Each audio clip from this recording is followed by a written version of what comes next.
हम अगर ऐसे नेता कौन कौन थे ऐसा देखेंगे तो बहुत थोड़े नाम उस समय के हमारे सामने आते हैं। लोकमान्य तिलक थे, महात्मा गांधी जी थे, बाबू सुभाष चंद्र बोस थे, डॉक्टर बाबा साहब आंबेडकर थे और संघ के संस्थापक डॉक्टर हेडगेवार थे। लोकमान्य तिलक जी को तो इन सब में सीनियर थे, वो पहले चले गए, लेकिन बाकी चारों लोग समकालीन थे और उनके करने से भारत का भावी भविष्य बना है। आधुनिक भारत के शिल्पकारों में सुभाष बाबू का नाम है और इसलिए उनके जीवन चरित्र का, उनकी गुणवत्ता का परिचय हम सबको होना चाहिए। हमारे मन की जो कृतज्ञता है वो स्वाभाविक है। त्याग बलिदान से जिनके यह स्वतंत्रता हमको प्राप्त हुई और आज भारत विश्व पटल पर एक महान देश बनने जा रहा है, उसके मूल में इन लोगों के त्याग बलिदान है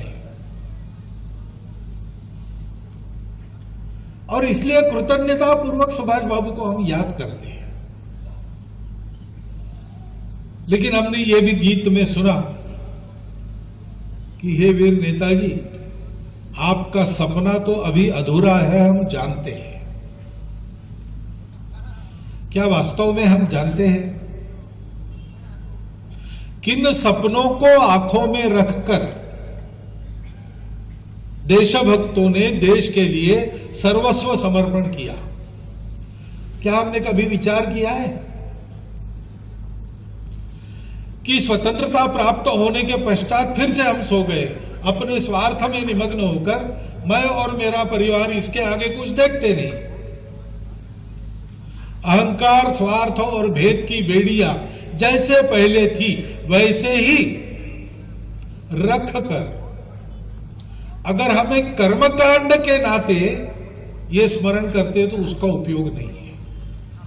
और इसलिए हम लोगों को आवश्यक है कि आज के दिन नेताजी का हमारी पीढ़ियों पर जो उपकार है उसका हम कृतज्ञता पूर्वक स्मरण करें, उनको श्रद्धांजलि दें।